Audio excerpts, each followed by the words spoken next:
หลังจากที่เราเรียนรู้วิธีการแรงเงาเรียบร้อยแล้วนะคะต่อมานะคะเราจะมาลองลงสีเนาะแต่ว่าขั้นตอนแรกนะคะเราจะใช้วิธีการลงสีแบบแรงเงาทรงกลมก่อนนะคะเพื่อให้เราเข้าใจเนาะเวลาที่เราจะลงสีเสื้อผ้านะคะหรือว่าผมหรือใบหน้าหรืออื่นๆนะคะเราก็จะรู้ว่าแสงเงามันเป็นยังไงแล้วก็เวลาลงสีจะเป็นประมาณไหนนะคะอย่างแรกนะคะให้เราวาดทรงกลมขึ้นมาค่ะใช้ดินสอ 2B นะคะในการวาดวงกลมนะคะกดค้างแล้วก็ใช้2นิ้วแตะค่ะจะทำให้วงกลมของเรามีลักษณะสมมาตรนะคะจากนั้นนะคะเราก็จะแบ่งเลเยอร์ของวงกลมนะคะเป็น5เลเยอร์นะคะแสงก็จะลงตรงนี้นะคะ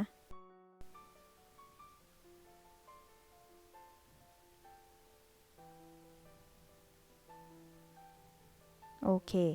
เสร็จปุ๊บนะคะตรงนี้นะคะหมายเลข1 2 3ไล่มาตามลำดับนะคะ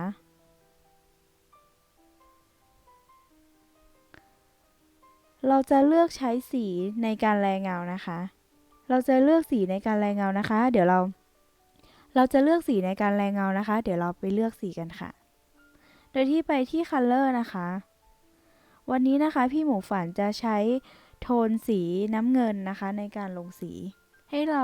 ถ้าเราเลือกสีเสร็จแล้วนะคะให้เราไปที่ผู้กันนะคะแล้วก็ใช้ปากกาในเซตของโคปิกนะคะโคปิกมาร์กเกอร์แล้วก็ใช้ปากกาโคปิกหมายเลข3ค่ะ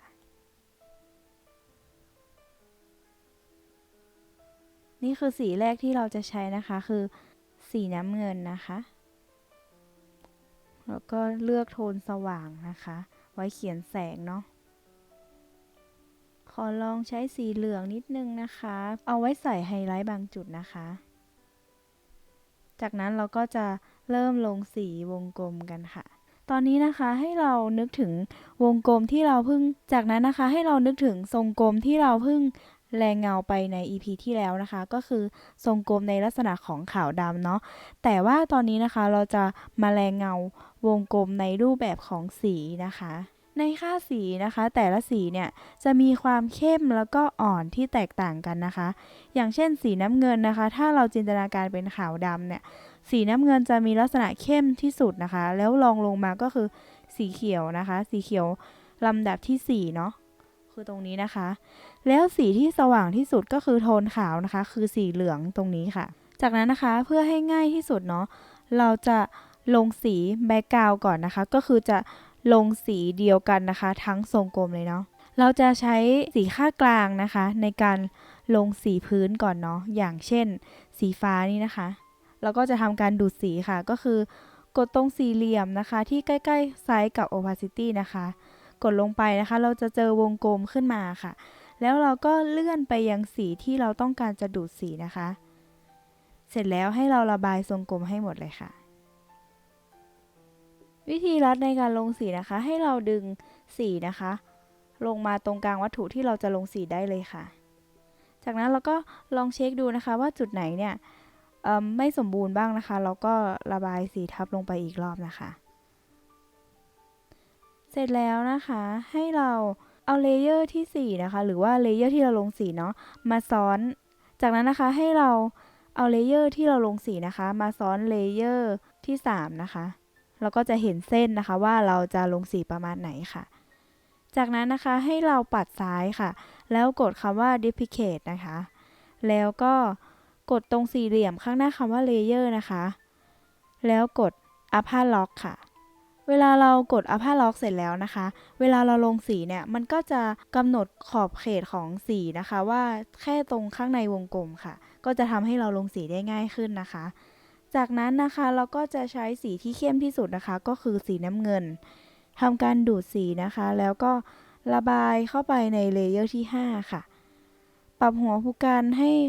ขนาดที่เราถนัดนะคะ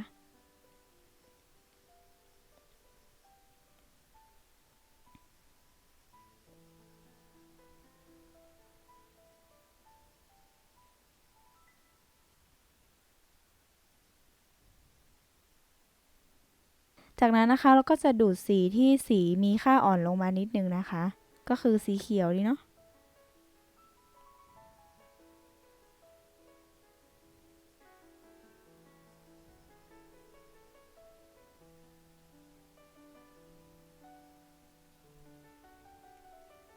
จากนั้นก็จะใช้สีฟ้านะคะระบายลงไป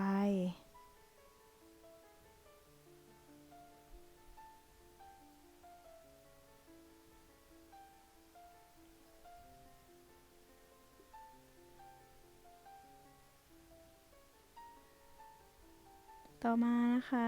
สีฟ้าอ่อนค่ะสีฟ้าอ่อนก็คือสีพื้นของเราแล้วเราก็กดสีเหลืองระบายตรงกลางได้เลยนะคะตรงข้างล่างของทรงกลมนะคะมันจะมีส่วนของแสงที่มันตกกระทบเนาะเราก็จะใช้สีเหลืองนะคะปาดเข้าไปนิดหน่อยจากนั้นนะคะพอเราลงสีเสร็จแล้วให้เราไปที่เครื่องหมายเหมือนคล้ายๆไม้กายสิทธิ์นะคะกดเข้าไปแล้วไปตรงที่ Gaussian Blur นะคะแล้วให้เรานะคะใช้ปากกาจุดลงที่หน้าจอแล้วเลื่อนจากซ้ายไปขวานะคะ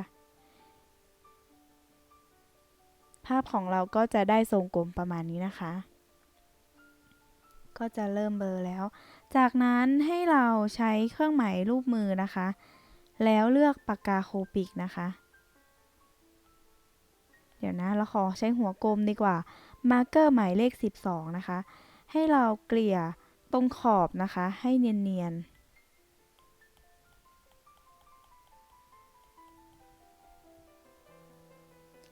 เสร็จแล้วก็จะได้ประมาณนี้นะคะลำดับต่อไปนะคะเราจะมาฝึกแรงเงาเนาะแบบที่ไม่ใช่วงกลมนะคะก็คือไปที่ปากกานะคะ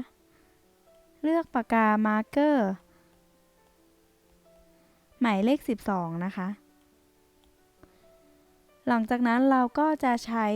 สีที่เข้มที่สุดนะคะระบายลงไปทำเหมือนรูปทรงกลมนะคะแต่ว่าเราจะไล่สีไปแบบนี้นะคะ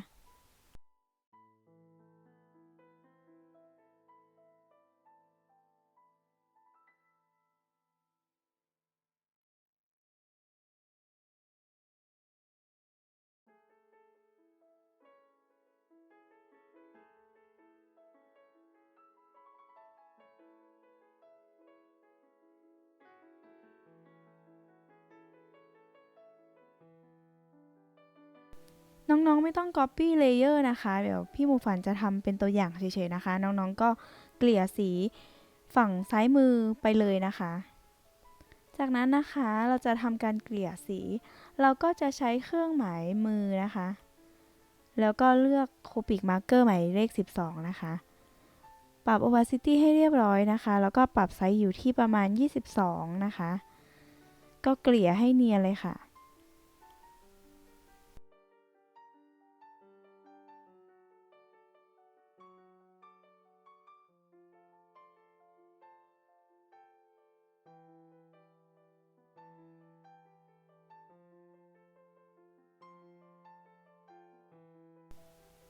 เวลาเกลี่ยนะคะให้เราเบาๆมือเนาะแล้วก็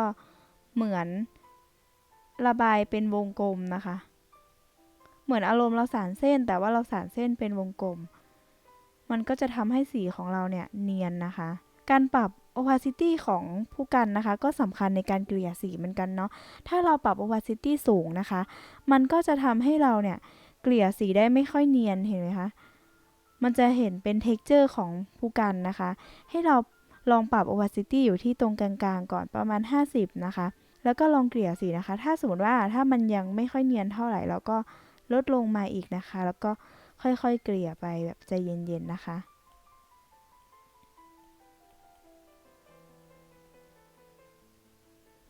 ก็จะได้ประมาณนี้นะคะเดี๋ยวเรามาลองลงสีเสื้อกันค่ะว่ามันจะเป็นยังไงนะคะ